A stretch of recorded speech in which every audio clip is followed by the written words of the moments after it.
Ouais, bah, du coup, c'est Valentin. Donc Valentin, peut-être qu'on te connaît, peut-être qu'on te connaît pas ici, alors on va faire comme si on ne te connaissait pas. Présente-toi déjà rapidement, qu'est-ce que tu fais? Qu'est-ce que je fais? Aujourd'hui, je suis, à la tête d'un accélérateur de start-up Web3 qui s'appelle Cube3. Notre job, c'est, de structurer, de financer et de propulser, les prochaines startups du prochain bull run et peut-être qu'il arrivera très vite ce bull run, on va peut-être en discuter. Ouais, Et avant ça, j'ai passé, de nombreuses années de ma vie à Cryptost, qui est, le premier média francophone, du secteur au coude à coude avec Khan Academy. On va la jouer stratège il est bon, il est jusqu'à la bon. fin de la vidéo. Après je pourrais me lâcher. Mais ouais, crypto sur la partie surtout vidéo et podcast audio et stratégie. Ouais, du coup, je me permets de montrer, bah, Cube3 du coup. J'ai pris le temps de regarder un petit peu, votre site. En fait, aujourd'hui, Cube3 dans les grandes lignes, vous accompagnez, vous conseillez, vous aidez les entreprises crypto, C'est ça. résume-moi ça encore mieux, Ouais, peut-être. non, ouais, c'est exactement ça. En fait, c'est un accélérateur de start-up, c'est-à-dire qu'en fait, on screen un petit peu tout ce qui se fait en France et en Europe comme entreprises qui nous plaisent et dont lesquelles on a l'ambition, on pense qu'il peut se passer quelque chose pour elles et on essaye de les aider à maximiser leurs chances de réussite, que ça soit en les structurant, c'est-à-dire en les aidant à bien faire leur cœur de métier et en les aidant à faire tout ce qu'il y a autour du métier d'entrepreneuriat, en les finançant, donc en donnant de l'argent, en les rapprochant avec des blockchains stratégiques sur lesquels ils peuvent développer leurs projets et ensuite en les mettant en lumière du coup à travers différentes choses. Une web série qui est leader sur ce secteur en France et en Europe, des médias dont évidemment Cryptost, mais d'autres comme The Big Whale, comme Madines, comme Les Échos, comme Capital. Parce que faire le meilleur produit, le meilleur projet, le meilleur produit est une chose, le financer c'en est une autre, mais le faire connaître c'en est encore une autre et on essaie Ouais, tout d'être à fait. un peu partout là-dessus. Super, bah, on aura l'occasion de rezoomer un petit peu, sur ce sujet-là, mais j'ai envie de m'intéresser à toi d'abord en ce début d'émission.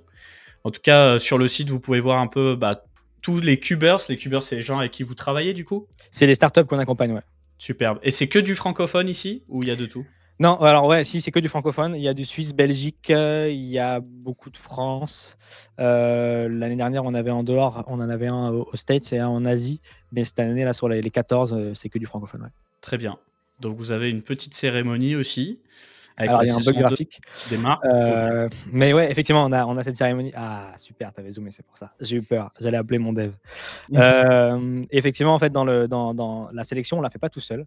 En tout cas, depuis cette année, c'est-à-dire que l'année dernière, on a fait une cérémonie où il y avait pas mal d'invités, dont Maxime, dont on parlait tout à l'heure, qui était là, dans le jury juste en dessous, un mec de Visa, quelqu'un de chez Wiggle qui était notre sponsor officiel l'année dernière. Si tu descends un peu, je pense que tu vas voir leur tête si c'est pas parti. Et l'idée, c'était voilà, que la cérémonie de Q3 soit un peu celle qui soit faite par l'industrie pour l'industrie. C'est-à-dire que les OG de l'industrie, il y avait le CTO de Ledger, il y avait Mounir Lagoun de Finari, il y avait le mec qui travaille à BPI France, Yvan Delatour qui est Web3 Lead à BPI, quelqu'un qui était directeur business à Visa Europe. C'est que cette industrie historique choisisse ses prochains poulains et ensuite, une fois qu'ils les choisissent, nous, on les accompagne. Donc, on avait eu 170 candidatures l'année dernière, si je dis pas de bêtises. On en a sélectionné 30 en physique et ces 30 en physique sont arrivés à une quinzaine de cubeurs qui ont remporté la cérémonie et qui donc sont nos startups qu'on accompagne aujourd'hui. Alors rapidement, moi j'étais intéressé sur la partie partenaire. On voit une banque déjà qui vous accompagne, Banque de la Buc. De Je sais pas l'UBAC, si ouais. c'est comme ça. De l'UBAC, pardon. Excusez-moi si jamais vous écoutez. On a également donc du Orwell Avocat, Fox Audit, RegSharp, Nebula en VC. Et on a des blockchains aussi. Donc Ouais. on peut voir Solana. Super Team du coup, ce serait Solana Et, Super Team. c'est le référent en France en Super Team, exactement. D'accord. Starknet, Tezos et AEXEC. AEXEC qui serait donc une blockchain à part. Je savais même pas, tu vois. iExec, ouais, c'est une blockchain à part. Donc, c'est effectivement 4 écosystèmes avec lesquels, cette année, j'ai souhaité qu'on se rapproche. Pourquoi? Parce que l'année dernière, donc ça fait 2 ans qu'on fait ça, qu'on fait cette activité Cube3. Et la première année, en gros, on n'avait pas forcément de blockchain partenaire.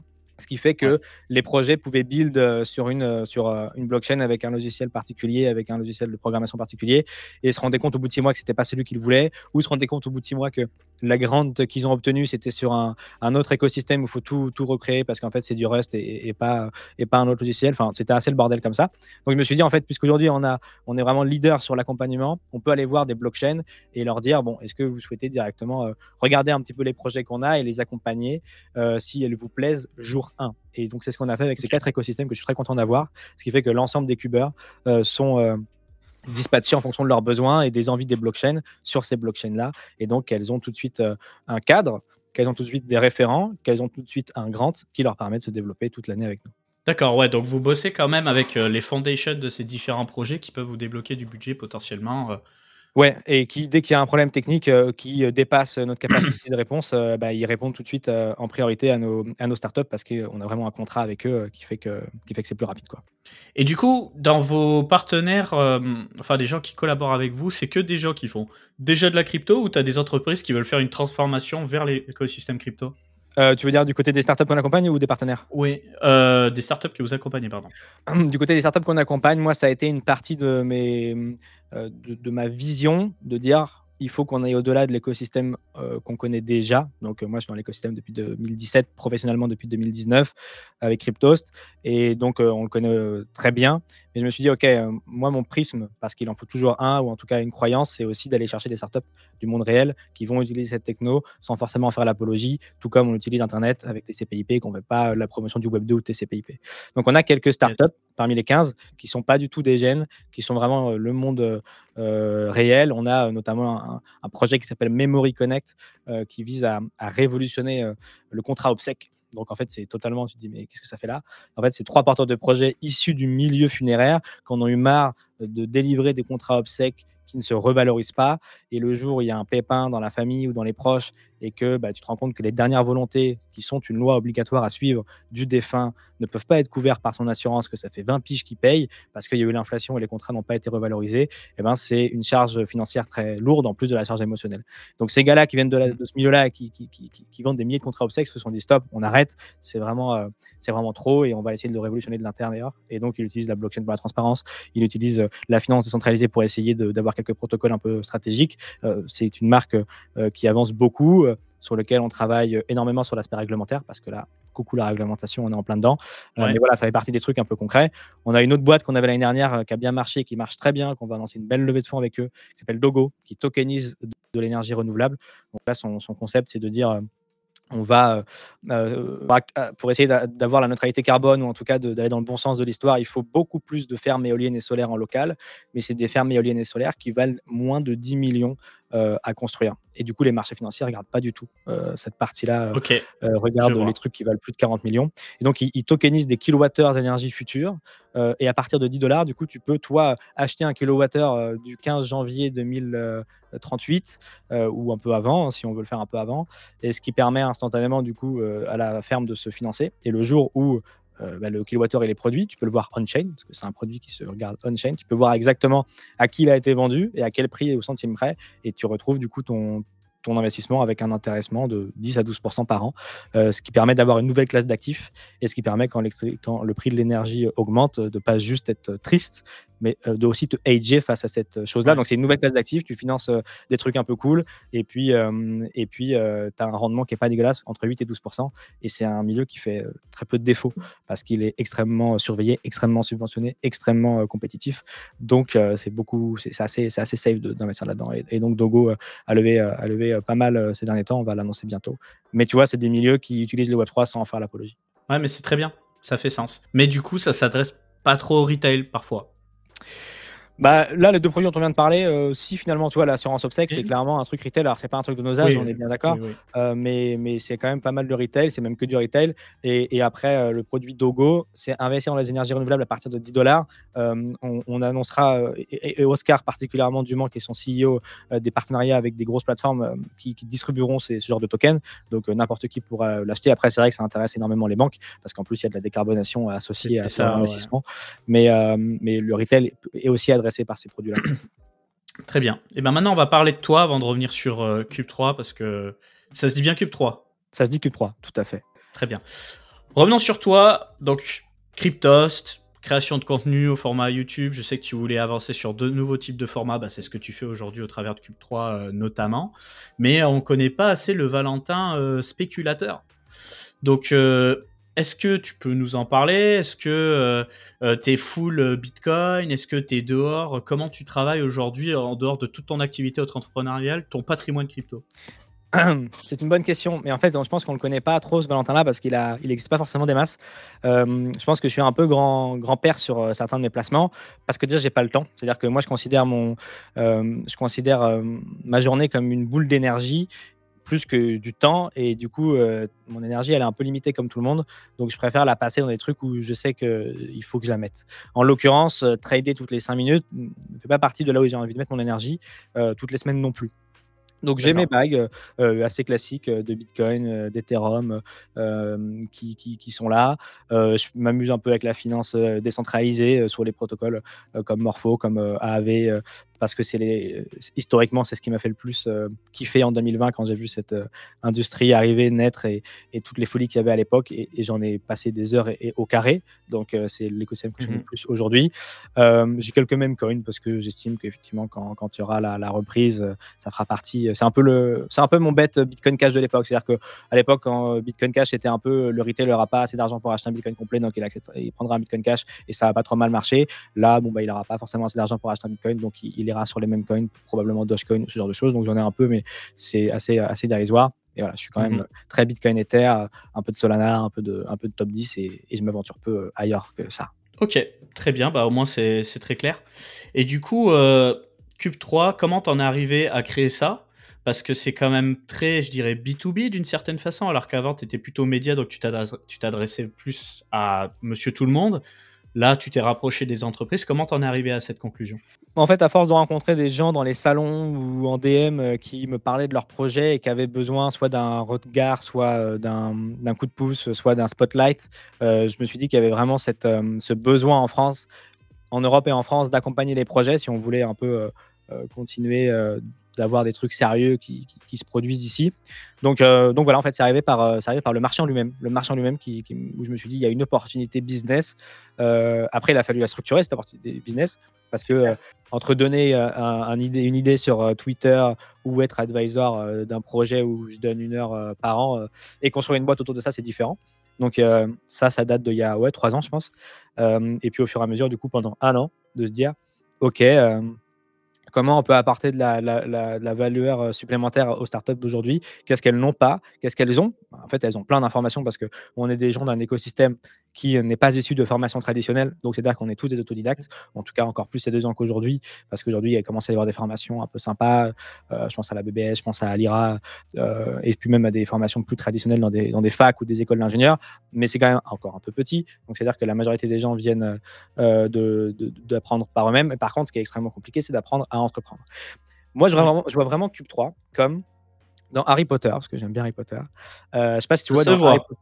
Ça se voit, tu vu? C'est pas la lunette, si c'est ça? Non, c'est pas pour ça que j'ai pris ces lunettes. Mais j'aime bien Harry Potter et donc je crois que c'est, Harry Potter 6, Le Prince de Sang Mêlé, où tu as Harry Potter, tu vois, qui est dans les cours de potions et qui doit choisir le livre qui va l'accompagner, durant toute sa scolarité. Et il y a 2 livres, il est avec Ron devant l'armoire, tu as le livre tout dégueulasse et tu as le livre tout beau. Ils veulent tous se battre pour le livre tout beau et en fait, c'est le livre dégueulasse qui est le livre du prince de sang mêlé et tu as toutes les astuces d'un mec qui est déjà passé par là qui te dit qu'en fait, ce qui est dans le livre, c'est pas forcément le mieux, il fait des ratures et il dit: «Fais ça, c'est mieux».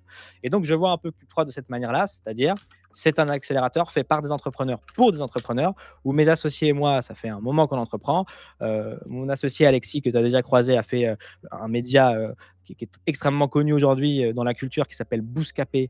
Il a 30 piges d'entrepreneuriat dans les pattes. Donc, on a quand même un peu de background dans cet écosystème et l'entrepreneuriat en général pour dire que ce que vous voyez sur Internet, c'est bien. Mais effectivement, nous, on a vu que ce que ça marchait, des fois moins bien que ce qui avait marqué sur Internet. Et du coup, faites plutôt ça. Donc, Mmh. c'est de la mise en relation qui n'existait pas et qui n'existe pas sur Internet. C'est-à-dire être un coup de tampon, de dire si cette personne est à Cube3, c'est qu'elle a une proposition de valeur intéressante, il faut la regarder. Et en fait, de venir décharger les entrepreneurs sur tout ce qui est autour de leur business, les aider à lever des fonds, avoir un comptable qui comprend ce que tu fais, parce qu'avec Cryptos, on les a tous formés pendant des piges et des piges, donc ça, ils comprennent ce que c'est. Donc vous n'allez pas être en stress, d'aller voir des avocats, pareil, qui connaissent depuis des années, c'est le cas d'Orwell, c'est le cas de Gaulle Florence qui nous accompagne, parce qu'on a, entre autres, avec eux, accompagné beaucoup de startups, donc ça y est, on comprend comment ça marche. Et donc que ça soit autour de l'activité principale, ou même l'activité principale, ou l'activité première qui est en fait entreprendre, parce que le Web3 devient marginal quand on entreprend, parce que c'est en fait 90% des startups que tu fais, c'est tout le temps la même chose. Les 10% de spécialisation n'arrivent qu'après. Mmh. Là-dedans, il y avait la proposition à apporter en plus qu'un message Twitter ou qu'une vidéo sur YouTube. Donc je me suis dit, on va en faire une nouvelle société pour accompagner ces startups, quoi. Bien sûr. Donc j'aurais d'autres questions sur la société, mais j'ai bien aimé cette question du chat. Est-ce que c'est compliqué du coup de faire ça en France, que ce soit vous, Cube 3, ou même les gens que vous accompagnez? Ça dépend sur quoi. La vérité, c'est que ça dépend sur quoi. Si c'est, dans certaines réglementations crypto, heu, moi j'aime bien quand c'est fait bien et je trouve que la France permet à ce que ça soit fait bien. Je pense Mmh. notamment grâce à la loi Pacte, je pense au PSAN et ainsi de suite et je pense et tu l'as vu tout à l'heure, du coup, grâce à cette clarté réglementaire, on a des grosses banques avec lesquelles on travaille aujourd'hui et c'était pas le cas avant que la réglementation arrive. Mais je suis pas non plus un, fanatique absolu du fait qu'il faille faire la chose en France. S'il faut partir ailleurs pour que la startup émerge, parce qu'on a été mauvais en France, et ben tant pis pour nous. Tant Yes. pis pour la France, tant pis pour l'Europe et il faut partir ailleurs parce que c'est le business qui prime.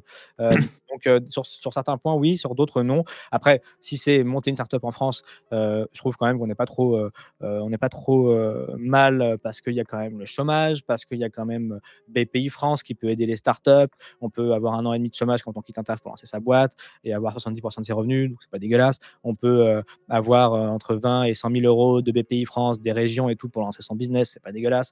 On peut avoir des C'est crédits clair. d'impôt recherche, pour salarier des gens dans la recherche et du développement et avoir 50, 30, 40, 50 d'impôts en moins. Donc en fait, c'est pas mauvais sur pas mal d'aspects. Là où on pêche un peu plus, mais on en parlera peut-être tout à l'heure, c'est, sur les gros fonds, de VC, qui ont du mal à suivre des gros tours de financement, ça c'est vrai. Et puis des fois OK. sur le web 3, le régulateur est à côté de la plaque et du coup, c'est absurde de produire des choses en France, mais on n'est pas trop à plaindre et puis la fiscalité si on veut aussi sur certains aspects, mais en vrai ça va. En vrai, ça va. Non, mais je suis d'accord. Je suis d'accord. Il y a mieux, certes, mais il y a pire aussi. Ouais, Déjà, on a le droit d'exercer, c'est déjà une bonne chose parce que c'est c'est clair. pas toujours le cas. Tout à fait. Et du coup, laisse-moi reprendre mes notes. Tu conseillerais quoi, toi, à ceux qui nous écoutent, qui souhaitent travailler dans cette industrie? Heu, je leur conseillerais de se lancer parce que, aujourd'hui, il y a plein de métiers, qui recrutent. Après ça dépend de ta question si elle s'oriente dans, est-ce que c'est quelqu'un qui recherche un salariat? Est-ce que c'est un mec en freelance ou est-ce que c'est un mec qui monte sa boîte? Ce ne serait pas les mêmes conseils. Mais, autant, quand, en 2019-2020, il y avait des gens qui me posaient la question, on n'était pas forcément sûr d'à quel point cette industrie, dans quelle direction elle allait se tourner, comment la réglementation allait nous manger ou pas. Autant maintenant, c'est une industrie qui est établie, c'est 8 000 emplois en France, donc c'est 10%, enfin même 12% des actifs, enfin de Français qui détiennent des actifs numériques. Pareil en Europe, donc c'est quelque chose qui est établi. On a des business models qui sont établis, qui sont éprouvés de plusieurs bear markets, des médias comme Khan Academy qu'on en passé qui sont toujours là, comme Cryptos, des boîtes comme Ledger, comme Sorar. Elles passent pas forcément sans dégâts. Il y a des fois des licenciements et ainsi de suite, mais on voit comment ils capturent la valeur et ils ont pu le faire pendant des années. Donc, se lancer dans cet écosystème est moins dangereux et ça fait moins peur autour de soi quand on dit qu'on se lance dans le Web3, je trouve. Et en fonction de qui c'est, si c'est un dev, mais foncez, il y a plein de manières Oui, bah de ça. cartonner dans ce milieu-là. Et si c'est monter votre boîte, venez, on en parle dans mes DM si vous voulez que je vous donne mon sentiment. J'ai tourné ce matin une vidéo justement d'un nouveau concept qui sort dans quelques jours qui s'appelle J'analyse vos projets. En fait, j'ai reçu pas mal de decks de projets et en 5 minutes, je donne mon avis sur est-ce que c'est original, est-ce que c'est déjà fait, est-ce que c'est possible de le faire en France, en Europe, dans le monde, sur quoi il faut faire attention, est-ce que c'est rentable ce genre de business et ainsi de suite. Mais Et je ce trouve qu'il y et a ce beaucoup de serait bonnes sur idées. quelle chaîne? Ce serait Alors, sur c'est quelle la chaîne grande ces question. analyses? C'est sur la chaîne YouTube de Cube3. En fait, sur Cryptos, on fait la série qui s'appelle Build in Public, qui est ce dont je te parlais au J'ai vu. début. C'est-à-dire qu'une fois par mois, on vient en fait montrer l'envers du décor de l'entrepreneuriat en France et on montre en gros ce que c'est le quotidien. C'est-à-dire, moi j'ai toujours été un peu frustré, donc il veut être mon associé parce que c'est un peu la même veine de pas forcément avoir l'after du deal, si tant est que le deal se fasse, parce qu'il y a plein de fois en fait le deal ne se fait pas pour pour tout vous dire, même si je n'y suis pas, mais vous le savez sans doute. Et ensuite de voir en fait qu'est-ce qu'ils en font. Et donc ça, le building public, c'est un peu le job, c'est un peu le but, c'est de dire ok, on va suivre nos entrepreneurs dans leur quotidien, quand ils réussissent, quand ils lèvent des fonds, quand ils échouent, quand ils doutent, quand tout se passe bien, quand ça se passe pas bien. Et c'est le but de cette série. Et ça, c'est sur Crypto, c'est une fois par mois. Et cette année, depuis septembre, on a quelques contenus exclusifs sur la chaîne YouTube de Cube3 pour pas blinder la chaîne Crypto de Cube3. Et donc on a quelques podcasts et on a effectivement des formats comme Startup Insight, où là, pendant du coup une demi-heure, j'ai échangé et coaché le projet Memory Connect, l'assurance obsèque dont je vous parlais tout à l'heure, sur comment lever 500 000 euros, puisqu'il va aller chercher 500 000 euros avant la fin de l'année. Et il va y arriver. Et du coup, j'analyse votre projet dans 2 semaines sur cette chaîne où je donne mon ressenti rapidement sur un deck comme envoi par mail. Donc allez-y, quoi. En gros, il y a plein de bonnes idées. Le cadre est suffisamment clean, je trouve, pour y aller. Grosso modo, regardez s'il y a de la concu. Regardez là où vous apportez de la valeur par rapport à la concurrence, s'il y en a. S'il n'y en a pas de concurrence où il n'y a pas de valeur, bah, n'y allez pas. Regardez comment capturent la valeur les autres projets que vous voulez concurrencer et donc comment vous voulez faire mieux qu'eux. Ensuite, envoyez un message à un avocat et demandez rapidement, en gros, il faut faire quoi pour lancer mon projet. Je sais pas.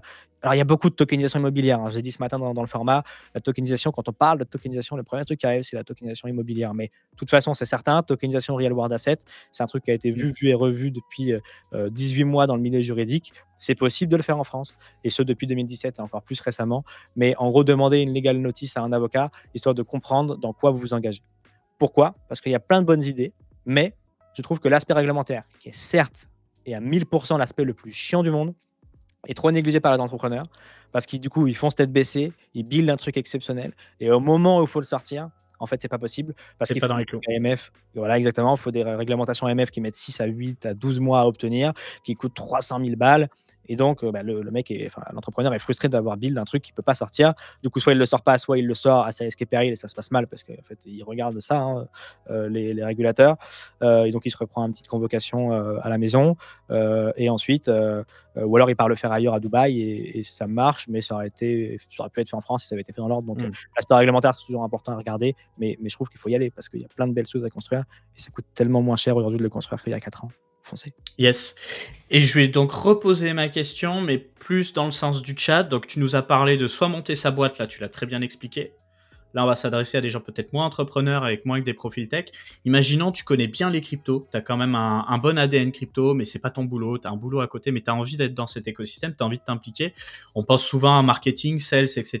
Comment tu t'y prendrais pour bosser dans cet écosystème? Ouais, alors effectivement, sur tout ce qui tourne autour de ce que tu viens de parler, il y a effectivement les sales, il y a le marketing, il y a les consultants, il y a effectivement tout ce qui tourne autour de cet écosystème-là. Là, j'ai parfois un peu plus de mal parce qu'en fait, moi, ma réponse quand on vient me demander sur comment percer, c'est qu'il faut se spécialiser. C'est-à-dire, l'autre jour, j'ai discuté avec quelqu'un qui voulait devenir consultant blockchain. Bah, c'est difficile, quand on est juste un consultant blockchain, de réussir. Donc, je dis de se spécialiser sur un domaine très précis de l'écosystème, ou de se rapprocher des écoles, des universités, soit de donner des cours, soit d'aller dans des startups studios, dans des accélérateurs, des incubateurs, pour pouvoir accompagner ces projets-là, parier sur ces projets-là, peut-être aussi en les facturant un petit peu moins et en prenant des parts ou en prenant des success fees, parce que c'est un écosystème qui est jeune. Il ne faut pas demander trop de cet écosystème. Par contre, quand je dis cet écosystème, ce n'est pas forcément l'écosystème Web3, c'est l'écosystème des startups. Par contre, quand elles explosent, ces startups, bon, ben là, c'est jackpot potentiel. Donc, ça arrive une fois tous les 50 fois. Mais voilà, en tout cas, je pense qu'il faut se spécialiser sur un domaine. Maintenant, il y a du DePIN, il y a de la DeFi. Maintenant, il y a tellement de trucs sur lesquels vous pouvez vous spécialiser quand vous êtes consultant, que c'est une très bonne idée d'y aller, de regarder quelle est votre cible, si c'est les grands groupes, si c'est les startups, encore une fois, si c'est les accélérateurs, et ainsi de suite. Donc, consultant blockchain sur LinkedIn, pour moi, c'est un red flag, pour être un peu tranchant, quand il n'y a pas une spécialisation derrière. Ensuite, sur tout ce qui est marketing et communication, pour le coup, il y a un vrai besoin de fou. Et si vous avez cette compétence-là, Web3, elle est particulièrement intéressante parce que c'est un domaine où je trouve le droit à l'erreur est proche de zéro dans la communication. C'est-à-dire que autant dans d'autres domaines, il y a aussi cette capacité à faire attention à ce qu'on publie, c'est évident, mais il n'y a pas un écosystème aussi qui digue autant que l'écosystème du Web3. Et donc, quand tu fais une erreur de com, on vient alors que c'est le propre écosystème qui vient se lyncher. Donc en fait, c'est très particulier. Moi, je travaille avec des gens de la communication qui ne sont pas forcément natifs du Web3, où il faut des fois que je repasse derrière les tweets pour dire en fait non, ne dis pas ça parce que c'est pas comme ça qu'on s'adresse sur l'écosystème X, c'est pas comme ça qu'on s'adresse sur l'écosystème LinkedIn. Donc si vous êtes natif de ce milieu-là, c'est jackpot. Et dans ce cas-là, allez voir des projets, allez les DM, allez sur des projets qui sont naissants ou même plus âgés pour proposer vos services. Voilà. Grosso modo, il faut. Pour la com et le marketing, c'est quand même un peu plus simple. Pour le sale, c'est encore entre guillemets différent, mais c'est simple dans la mesure où vous ne coûtez rien à la boîte en théorie tant que vous ne lui rapportez rien. Parce que en vrai, quand vous démarrez sales dans une boîte, à part si c'est une très grosse boîte de l'écosystème Web3, vous allez travailler pour 1 ou 2 projets max. Je vous conseille de ne pas faire plus de 2 projets. Et en vrai, même, je vous conseille de trouver le bon projet parce qu'un sale qui travaille pour 2 boîtes dans l'écosystème crypto, elles ne sont pas nombreuses. Et donc, ça brouille 100% les pistes. Et aucune des 2 boîtes, ça fait plaisir à aucune des 2 boîtes de savoir que vous êtes part-time sur une autre boîte crypto. Et même pour vous, ça rend la chose illisible parce que vous allez voir les mêmes personnes à la fin et vous allez leur dire la même chose, sauf qu'un jour, vous serez avec la casquette truc muche et un autre jour avec la casquette truc muc truche. Donc, c'est moins ouf. Mais sinon, en gros, allez voir le projet qui vous fait le plus kiffer dans l'écosystème crypto et vous prenez 10-15% de vos apports d'affaires et puis vous allez vous rendre assez rapidement indispensable si vous êtes bon. Et puis, comme ça ne permet pas de vivre, travailler en freelance pour d'autres écosystèmes que l'écosystème crypto et d'autres boîtes, ça, il n'y a pas de sujet. Mais c'est un peu plus simple, je trouve, quand on est bon de percer dans les sales avec ce système-là dans l'écosystème Web3, surtout à la veille d'un bull run. Alors, message de Leplourbac, il faut que le projet ait obligatoirement un pied dans le Web3 pour postuler. Est-ce que tu as compris sa question? Est-ce qu'il faut forcément qu'il y ait un pied dans le Web3? Non, parce que du coup, effectivement, des projets comme on en parlait tout à l'heure, Memory Connect et son assurance obsèque, ils n'avaient pas forcément un pied dans le Web3 et ils ont postulé et c'est nous qui avons aidé Julien à mettre ce pied définitivement dans le Web3, même s'il avait une vague idée que ça pouvait lui apporter quelque chose. Non, si on peut vous aider à mettre ce pied-là si on trouve qu'il y a une value proposale dans ce monde-là. Et comment se passe la mise en relation? Comment tu t'es construit ce premier réseau pour le lancement de Cube3? C'était ton réseau que tu avais déjà? Non, on a fait de la communication sur les réseaux justement pour dire qu'on ouvrait les candidatures de Cube3 en première année. On a reçu une centaine de candidatures. Il y a beaucoup de choses qui n'allaient pas forcément dans la plupart des projets parce que c'était des projets jeunes où on n'avait pas les capacités de les accompagner. Ou puis il y avait des bouses, on va pas se mentir. Mais il y avait quand même une dizaine de projets qui étaient cool en première année et qu'on a du coup accompagné. Donc en fait, il y a un formulaire sur le site de Cube3 qui permet de déposer son dossier. C'est un petit quart d'heure à remplir de mémoire. Il faut le faire bien parce que du coup, comme on en reçoit un certain nombre, ça a aussi une capacité d'éliminer les sujets un peu, enfin les gens qui font pas le truc à fond. C'est-à-dire, on leur demande des fois. Moi, je suis assez tranchant là-dessus, c'est-à-dire que je peux passer du temps à regarder un deck dégueulasse. Vraiment, si le mec il a toutes les infos, son deck c'est 4 pages blanches, je peux les regarder alors que j'ai des VC qui me disent bah non, moi s'il n'y a pas la forme, c'est aussi important que le fond, je regarde pas. Par contre, moi où je suis assez tranchant, c'est si on demande des réseaux sociaux ou si on pose une question avec le mec qui répond avec un espace ou un point parce qu'il a la flemme et puis c'est à moi d'aller chercher, je trouve ça un peu dommage. Donc remplissez bien le formulaire. Parce que du coup, nous, je suis pas le seul à regarder, hein, on a une équipe. Donc, si vous tombez sur quelqu'un qui est un peu fatigué ce jour-là et qui se dit, bon, il a fait la moitié des trucs à l'arrache, alors que votre projet est super, c'est toujours un peu bête. Donc, moi, je trouve que c'est un peu plus important de remplir ça que de faire un deck super joli. Bien sûr. Mais voilà, on a un formulaire sur le site. Et du coup, on demande dans le chat, tiens, quel est ton lien avec Amixem? À part Angers, du coup, la ville d'Angers.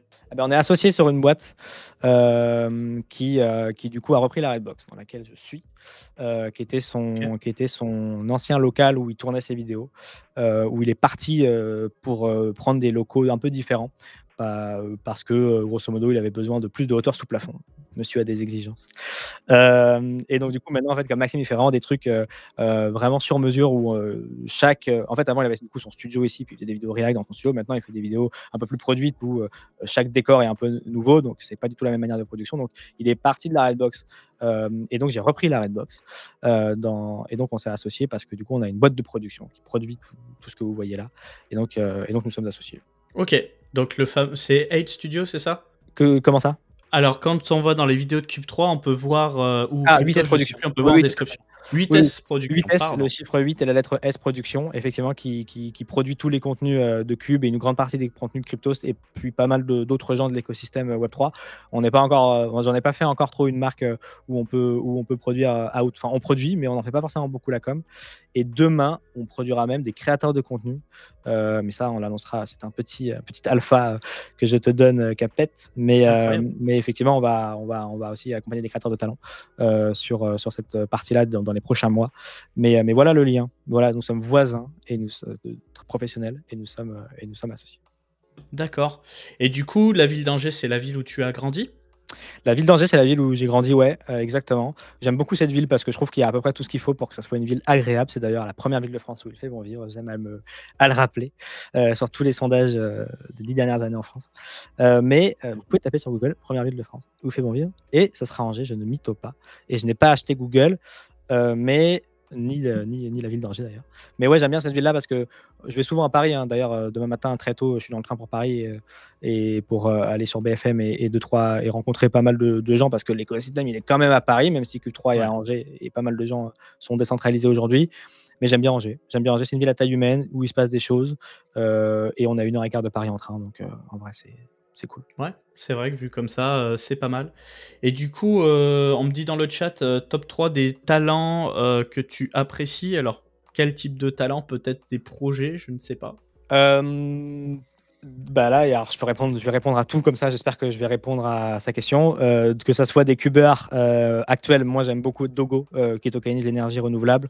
J'aime beaucoup Memory Connect qui du coup est l'assurance upside dont on a parlé. Et j'aime aussi des projets. Bon, ça c'était pour deux qu'on a cités, mais sinon dans les catégories des projets qu'on accompagne, j'aime beaucoup aussi tout ce qui touche à l'apprentissage gamifié. C'est-à-dire que je trouve que Ouais, aujourd'hui ok. c'est vraiment ce qui manque, d'avoir un peu un Duolingo Web 3 ou en tout cas de récompenser les gens qui passent du temps sur des jeux. Tout à l'heure, on parlait de BO2 et de BO6 avant que cette caméra se lance. Et je disais à Capet, je suis pas un gros gamer, mais ça fait longtemps que j'ai pas attendu un jeu et que je me suis pas amusé à jouer en allumant la console. C'est le cas avec Black Ops 6. Mais je suis pas au même prestige. D'ailleurs, j'ai pas de prestige, contrairement à Capet, pour que vous sachiez chacun passe son heure. Mais c'est son travail, donc ça va. Mais je trouve que voilà, ok, sur ce Black Ops, tu peux, a priori, tu me disais tout à l'heure, récupérer des prestiges et t'amuser avec les anciens Black Ops. Mais sinon, quand tu atteins la console, bon, ben, tu as passé du temps et tu peux pas transférer ton savoir et tes compétences. Là, sur les jeux gamifiés, je pense à Vena Labs qu'on a en saison 2, je pense à Learnify, je pense à Knowledge Ball, qui veulent vraiment changer ce monde de l'apprentissage et j'adore.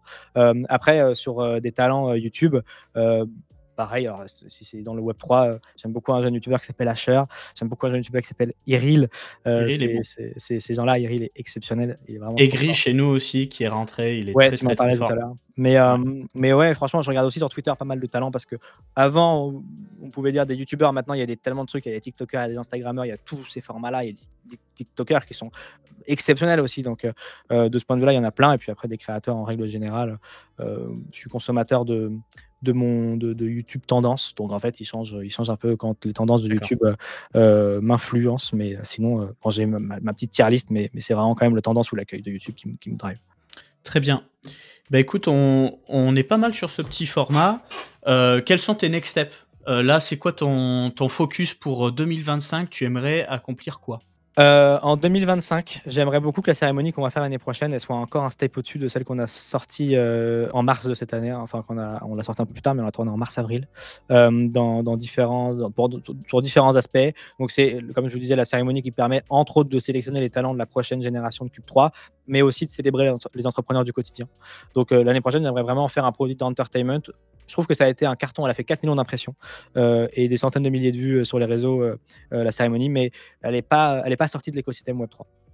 Et j'aimerais que cette année, elle sorte de l'écosystème Ouais. Web3 et que ce soit un produit entertainment qu'on puisse regarder le soir avant de se coucher plutôt que de la mettre dans son agenda de 10h à 11h30 parce qu'on est fan de l'écosystème et qu'on veut essayer de comprendre ce qui se dirige, ce qui se construit demain. Parce que les produits les projets, les produits qu'on construit et qu'on accompagne aujourd'hui sont ceux du bull run de dans 2-3 ans. Donc l'écosystème Yes. les regarde, mais j'aimerais bien que le grand public le regarde comme un qui veut être mon associé, comme n'importe quelle émission télé qui est un peu plus divertissante. Donc j'aimerais qu'on arrive à faire ça et pour lier un peu mes différentes passions, du coup, qui sont la prod, qui sont l'écosystème YouTube, qui sont les cryptos, l'accompagnement de talent, l'accompagnement de start-up, dans une belle cérémonie, ça me ferait plaisir.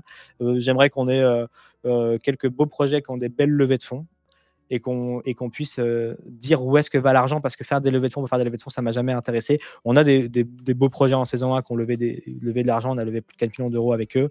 On annoncera dans les prochains jours certaines belles choses, mais j'attendais qu'ils dépensent cet argent. Parce qu'en fait, il y a beaucoup de gens qui disent on a levé pour lever, mais c'est pas forcément très intéressant. Il faut regarder où va l'argent et c'est mieux quand ça va dans des trucs réglementaires parce que c'est stratégique, ça crée une vraie différenciation avec la concurrence en plus de la tech. Donc j'ai attendu qu'ils dépensent un peu l'argent pour annoncer ça avec eux, mais on va le faire dans pas longtemps. Mais voilà, qu'il y ait une ou deux startups qu'on accompagne qui en gros passent vraiment un gros step et que ça soit cool pour eux parce que ça fait 1 an qu'on a lancé l'activité, donc on est encore dans les clous. On va encore annoncer des belles choses comme je disais tout à l'heure. Et puis j'espère que le bull run sera passé par là et qu'on se sera tous amusés parce que ça fait 3-4 ans qu'on le regarde du coin de l'œil et que ça apportera des gens qui resteront, ça apportera l'attention médiatique qu'on connaît et puis des gens qui resteront et qui construiront des belles choses pour faire en sorte qu'encore une fois le Web3 soit dans la poche tous les jours au quotidien et pas forcément que pour faire de la spécule. Ouais, je suis d'accord. Bah, en fait, tu vois, je me suis motivé là, à t'inviter, inviter d'autres personnes, même si on est dans des médias concurrents. J'aime pas trop ce mot parce qu'en réalité, le gâteau est suffisamment grand pour le J'y suis moment. plus opérationnellement, tu sais, tu peux Ouais, non, mais je sais, quelque non, mais chose même faire. au-delà de ça, j'aime beaucoup utiliser cet exemple, mais tu vois, le prime du YouTube français à l'époque, c'était, je vais citer des noms, alors commencez pas à me casser la tête dans les commentaires par rapport à ça, mais tu vois, Norman fait des vidéos, Cyprien, machin, quand ils faisaient tous du contenu ensemble. Tu vois, il n'y avait pas de ouais, il faut que ce soit Norman et pas Cyprien, machin. Ils faisaient tous Ouais. du contenu ensemble. Et en fait, les gens consommaient du YouTube, tu vois. Et puis, on a eu cette époque 2017. À l'époque, moi, j'avais cofondé La Baleine, tu vois, on relayait Cryptost, on relayait Journal du Coin, on relayait d'autres. 2021, on a fait quelques trucs. Tu as été un des premiers à m'inviter à l'époque, où on n'avait même pas lancé Coin Academy. Et ça me touche beaucoup. Et en fait, j'aimerais vraiment qu'on continue d'être dans cette mouvance-là, parce qu'on s'est un peu fragmenté chacun de notre côté, tu vois, avec parfois des contenus qui se ressemblent beaucoup, faut le dire, tu vois, où tout le monde va essayer d'être premier sur la news, que ce soit sur Twitter, que ce soit sur machin. Et là, je pense que tu l'as très bien dit. Maintenant, la prochaine étape, c'est comment aller au-delà du Web3 et faire venir du sans frais sur nos sites, sur nos réseaux, etc. Parce que là, on joue aux billes avec les mêmes personnes. Ouais. Et à un moment donné, ça va être problématique. Ouais, on est entre cousins, comme on disait à l'époque. Oui, je suis d'accord avec toi. Après, c'est parce que je pense que en fait, on a mais c'est à peu près pareil dans tous les écosystèmes. Tu citais YouTube, tu cites la crypto, mais c'est pareil tout le temps. C'est-à-dire, c'est des écosystèmes de passion qui se professionnalisent, et donc il y a des exigences qui font qu'on a forcément le temps de se recroiser autour d'une bière. Moi, je le vois à ma petite échelle de boîte où on est pas des millions non plus, et par définition, mais que aujourd'hui le taf que je faisais il y a 3-4 ans n'est pas du tout celui que je fais aujourd'hui, et du coup, ça peut distendre des liens avec mon voisin de bureau, ou avec mes collègues, avec mes associés. Donc effectivement, il fallait passer ce step de la professionnalisation qui permet de pouvoir déléguer et recruter des gens talentueux à nos côtés, qui nous permet, nous, de reboucler la roue, à retourner à ce qu'on adore faire et de refaire des formats comme ça. Et je pense qu'on n'en est pas loin, parce qu'effectivement, ça fait 2-3 ans que chacun s'est professionnalisé, chacun a essayé de trouver son business model, de stabiliser sa boîte, de faire en sorte que les choses grandissent, de recruter, et que maintenant, on va pouvoir reprendre un peu de hauteur, une bonne respiration, et recréer des concepts qui nous font plaisir, et retourner à nos cas d'activité, ce qui faisait plaisir aussi aux gens, hein. Parce que quand on se fait plaisir, ça fait plaisir aux gens généralement, quand c'est bien fait. Bien sûr. Mais c'est surtout qu'il y a une vraie soif de consommation de YouTube, et on essaie tous de créer différents types de formats. Nous, ça a été le recrutement de Egri qui nous permet de faire des formats un peu dédiés. Cryptos a toujours essayé de faire beaucoup de formats dédiés. Journal du Coin aussi, avec leur voix off. Nous, moins, parce que je suis pas très bon monteur vidéo. Moi, je suis plutôt bon pour vulgariser, faire des tutos, etc. Mais j'ai réfléchi à des trucs, peut-être des guides, des tutos pour utiliser des diables, des wallets, des machins. Je suis sur ça en ce moment. Mais faut qu'on arrive à faire venir du sans frais. Et c'est vrai que c'est pas forcément évident. Bitcoin, c'est trop cher dans leur tête. Ethereum, ils comprennent pas. La DeFi, ils comprennent à peu près. Mais quand tu commences à leur parler de NFT, non, faut pas leur parler de NFT. Quand tu veux leur parler de real world asset, machin, c'est un peu plus compliqué de faire passer le discours. Donc, c'est un vrai exercice. Moi, j'aime beaucoup un gars, d'ailleurs, il vient de sortir son livre, Mounir Lagoun, de Finari, que j'adore, qui a sa chaîne YouTube depuis 2-3 ans, je pense. Et j'ai fait pas mal de podcasts avec lui, chez nous. Il était à la cérémonie de Cube, justement, là, il n'y a pas si longtemps que ça. Et Mounir fait un truc qui est très bon, c'est-à-dire qu'il arrive à faire des 100 000 vues sur des vidéos finance dont tout le monde s'en bat les couilles. Et il est tout le temps dans la mouvance, il est tout le temps dans le timing.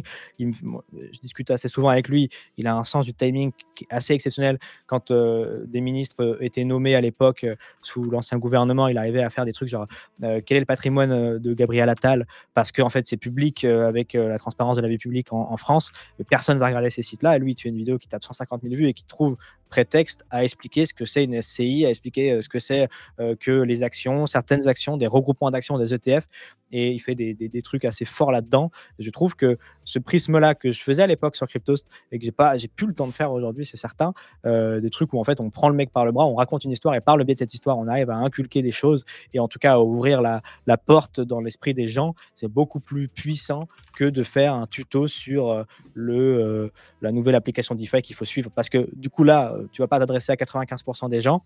Mais par contre, si tu fais, je vous raconte une histoire, je sais pas si tu te rappelles, à l'ancienne, je faisais des montées crypto où je m'asseyais dans un canapé et je racontais l'histoire d'Ethereum, je racontais le hack le plus gros de l'écosystème de l'époque, qui était Mangox, et ainsi de suite. Et en fait, à travers ces histoires-là, ça marchait bien. Je crois qu'on faisait entre 20 et 30 000 vues, ce qui est en 2021, 2020, 2021, 2022, pas mal dans l'écosystème Web3. Et on arrivait à donner envie aux gens d'aller dans cet écosystème-là par une histoire. Et je trouve que c'est vraiment plus fort. Et c'est d'ailleurs Alexandre Astier qui disait, il faut pas, je pense que se cultiver, c'est pas se prendre la tête. Et pour moi, parce que j'ai fait des médias traditionnels avant, j'étais à Ouest France, j'ai monté un média avec Hugo Travers, qui a monté sa chaîne Hugo Décrypte, qui est aussi tout à fait exceptionnel. Et ce média s'appelait Radio Londres, et on a toujours pris ce prisme de se dire, ok, il faut vraiment raconter des histoires, il faut vraiment donner envie aux gens de faire quelque chose, et particulièrement dans l'écosystème Web3 qui est extrêmement compliqué, le faire par eux-mêmes. Et pour le faire par eux-mêmes, il faut qu'ils aient envie, et donc il faut faire des formats de plus en plus léchés. Et ensuite, il faut les rediriger, et c'est là où Cryptost a toujours été très fort, avec des fiches qui existent déjà, pour que celui qui clique sur la description ou qui clique sur la fiche parce qu'il a kiffé la vidéo et qu'il veut le faire par lui-même, il a tout un tuto pour le faire parce qu'effectivement, c'est pas simple de le faire aujourd'hui. Mais je trouve qu'avec la compte abstraction, je trouve qu'avec tous ces trucs-là, les wallets, ils commencent à devenir de plus en plus indolores et te connecter sur des sites de finances décentralisés pour faire avec ta carte bancaire, tu te connectes avec un truc à compte abstraction, tu te connectes C'est sur vrai. AAV par exemple, avec une application, tu peux mettre ta carte bancaire, acheter 10 balles et commencer à fructifier ou faire 2-3 trucs. Ça commence à prendre forme. C'est juste que les cas d'usage ne sont pas suffisamment intéressants pour que le mec il aille.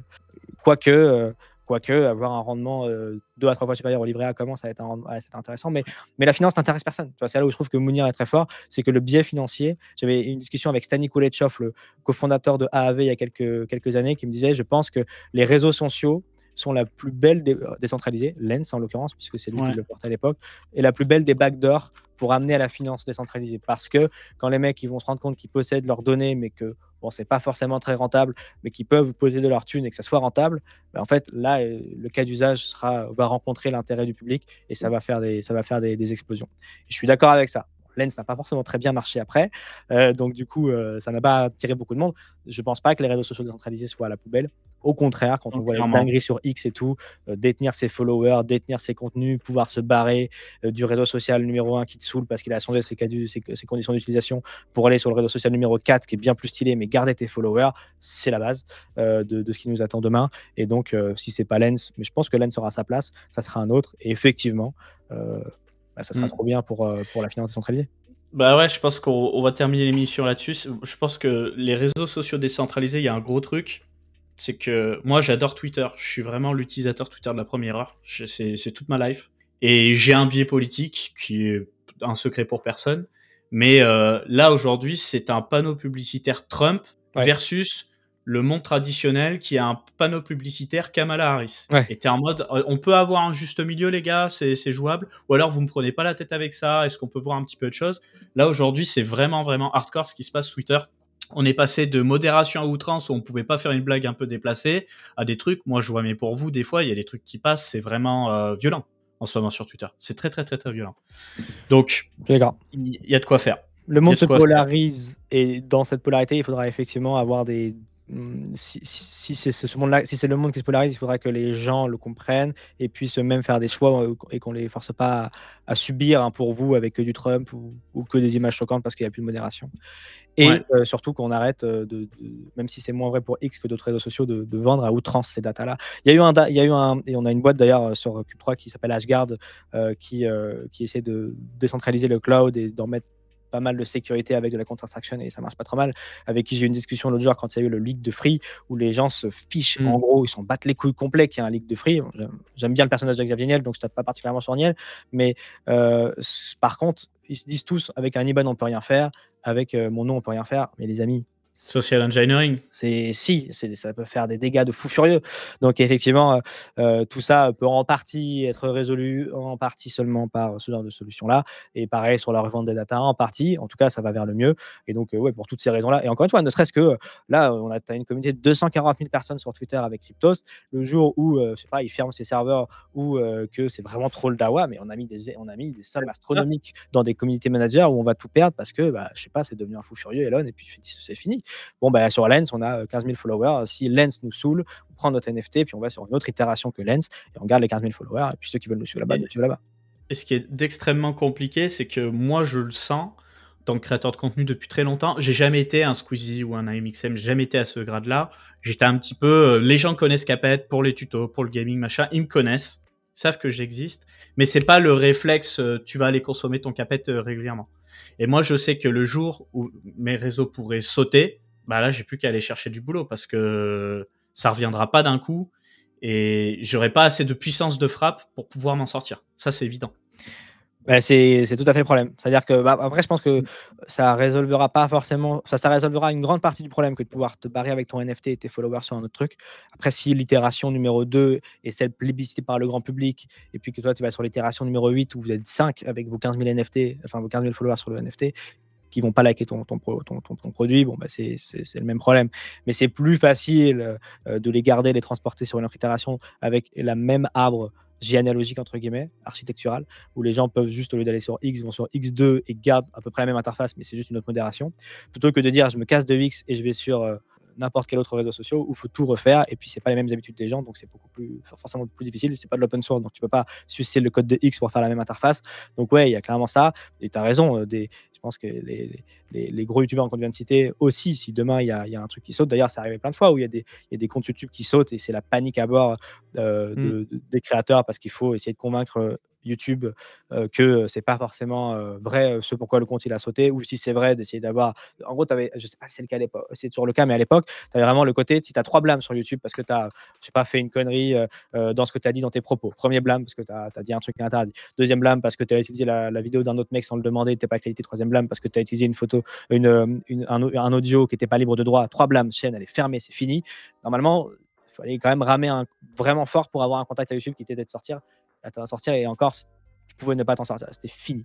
Et à l'époque tu pouvais faire des blâmes faciles, tu avais des communautés qui faisaient des raids, il fallait, quand c'était pas vraiment fait, tu n'avais pas vraiment de choses à te reprocher, il fallait convaincre YouTube que non, en fait c'est la communauté truc-muche du projet d'à côté qui m'a pas aimé, qui nous a signé leur masse. Maintenant ce problème a été résolu, mais c'est vrai que ça arrive plein de fois qu'il y ait pendant quelques jours, quelques semaines, une chaîne YouTube qui soit inaccessible. Et quand tu es un gros youtubeur et que ça fait partie de ta vie, on parle de sommes qui commencent peuvent mettre en danger un business quand c'est arbitrairement fermé. Donc, et puis il y en a qui ont perdu leur chaîne parce qu'ils ont fait n'importe quoi.